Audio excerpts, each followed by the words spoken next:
had a very good conversation 1 hour ago with the European leaders, many of them involving the war with Russia and Ukraine. We had a long discussion, and things are seemingly going well, but we've been saying that for a long time, and it's a difficult one. We had, as you know, settled 8 wars, and one was having a little problem yesterday, Thailand and Cambodia. We were able to straighten that out. There was some killing going on that shouldn't have happened.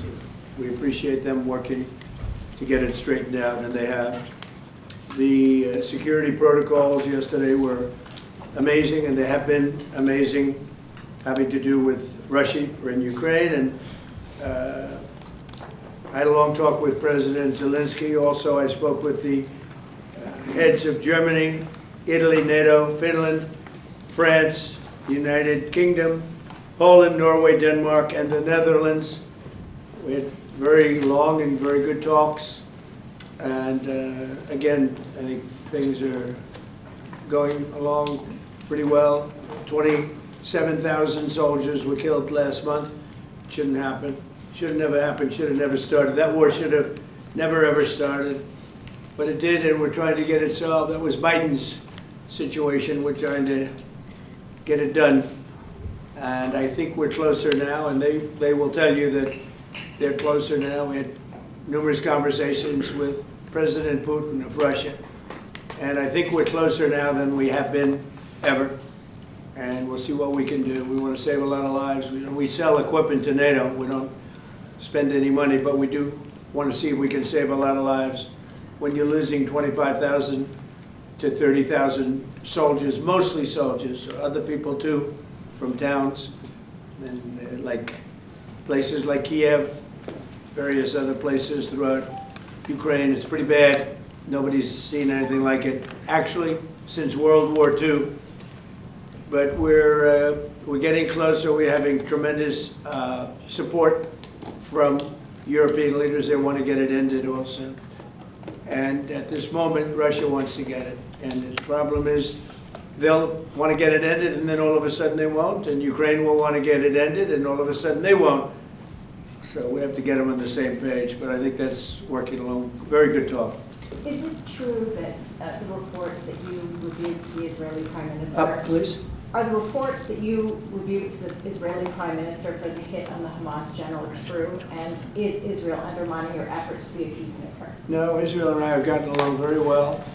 My relationship with Bibi Netanyahu has been obviously a very good one. Look, we took out Iran. We wiped out, with that plane right there, we wiped out the B-2 bomber. We wiped out the Iran nuclear threat, and because of that, we were able to make peace in the Middle East. No, we've had a very good relationship with Israel. We actually have a very good relationship with just about everybody in the Middle East. But was that a violation of the ceasefire, the strike from the Hamas general? We're going to have to see. We're looking into that.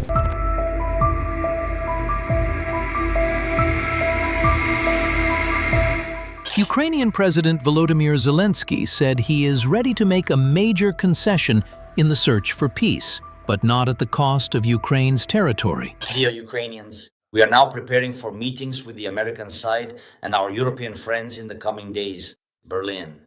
There will be many events. There will be a report from Umarov and our negotiation team about the contacts they have already had.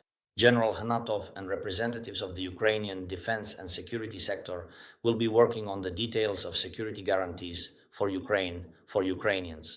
At the same time, Ukrainian officials are continuing discussions with America and Europe about the real recovery of Ukraine, the real development of Ukraine after the war. The most important meetings I will have are with representatives of President Trump. There will also be meetings with our European partners, with many leaders regarding the foundation of peace, a political agreement to end the war. Right now, the opportunity is significant. This is important for every one of our cities. It is important for every Ukrainian community of ours. We are working to ensure that peace for Ukraine is dignified, that there is a guarantee, above all, a guarantee that Russia will not return to Ukraine with a third invasion. Speaking Sunday, ahead of high-stakes talks with U.S. envoys, Zelenskyy said Kyiv is prepared to drop its long-standing bid to join NATO in exchange for strong, Western-backed security guarantees. However, he firmly rejected any proposal that would force Ukraine to give up land to Russia. We will work as actively and constructively as possible with everyone who can truly make a proper agreement. There will also be further meetings and additional contacts. But we remember, our Ukrainian positions in negotiations are strong because we hold our ground on the front lines, in our defense industry, and in our internal resilience. Ukraine is strong abroad when we have strength within, and this is how it must continue to be. That is why all our units currently carrying out combat missions, every Ukrainian soldier, all defense enterprises, all security forces, everyone must strive to deliver results for Ukraine. I thank everyone who fights for Ukraine, who works for Ukraine, exactly so, for Ukraine as for oneself. Today, all day long, I receive reports from the regions, primarily from Odessa. Restoration is ongoing after the Russian strikes. It's not easy, but all necessary forces are engaged. I have instructed government officials to speed up the repair processes and the delivery of the necessary equipment as much as possible. Zelenskyy met with U.S. President Donald Trump's special envoy Steve Witkoff and Trump's son-in-law Jared Kushner in talks aimed at ending Russia's war. Photos released by Zelenskyy showed German Chancellor Friedrich Merz seated beside him, facing the U.S. delegation. Russia has long portrayed Ukraine's NATO ambitions as a direct threat to its security, with President Vladimir Putin citing the issue as a justification for launching the full-scale invasion in February 2022. The Kremlin has demanded that Ukraine formally abandon its NATO bid as part of any peace deal. Ukraine's membership in the EU, we have never objected this. As for NATO, it's a different matter. But here, we are speaking about ensuring security of the Russian Federation, not only today, not only in the midterm, but also in the long term. Our position in this regard is well known. We believe it to be unacceptable. Of course, it's up to Ukraine. How do they want to ensure their security? But this security, as it's stipulated in foundational documents, security documents that concern Eurasian security, one country's security cannot be ensured at the expense of someone else, in this particular case at the expense of the Russian Federation. So there are some options for ensuring Ukraine's security, and we have also discussed this in Anchorage, and I believe we can find a compromise in this regard. Zelenskyy stressed that any security guarantees must be legally binding and approved by the U.S. Congress.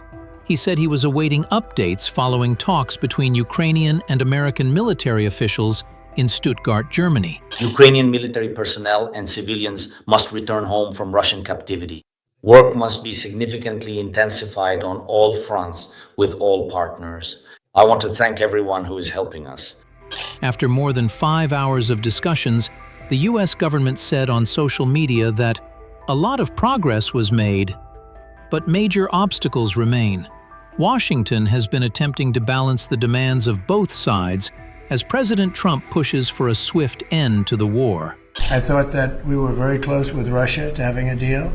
I thought we were very close with Ukraine to having a deal. In fact, other than President Zelenskyy, his people loved the concept of the deal. You know, we threw something out. This is the four-part deal that you... Well, there's 4 or 5 different parts. It's, you know, a little bit complicated because you're cutting up land in a certain way. It's not the easiest thing. It's sort of like a complex real estate deal times 1,000, right? But it's a deal that would have stopped the killing of thousands of lives every month. Calling the issue extremely sensitive, Zelenskyy said the only fair option would be freezing the conflict along the current line of contact. Putin's foreign affairs advisor, Yuri Ushakov, said Russian police and National Guard forces would remain in Donetsk even under a demilitarized zone. He warned that peace talks could take a long time and criticized proposals shaped by Ukraine and its European allies. And today, there was also a Russian strike on another civilian vessel in the Black Sea. In fact, it was a strike against food security. The owner of the vessel is Turkey. The cargo is food. Attacking such vessels, which have nothing to do with the war, is a direct challenge from Russia to the entire world. We will work with our partners to determine how to respond to this. there will be a response. There is also a new sanctions decision from Ukraine, sanctions against the Russian fleet, tankers, and other vessels that support the war, that earn money for Putin so he can kill people and stall diplomacy.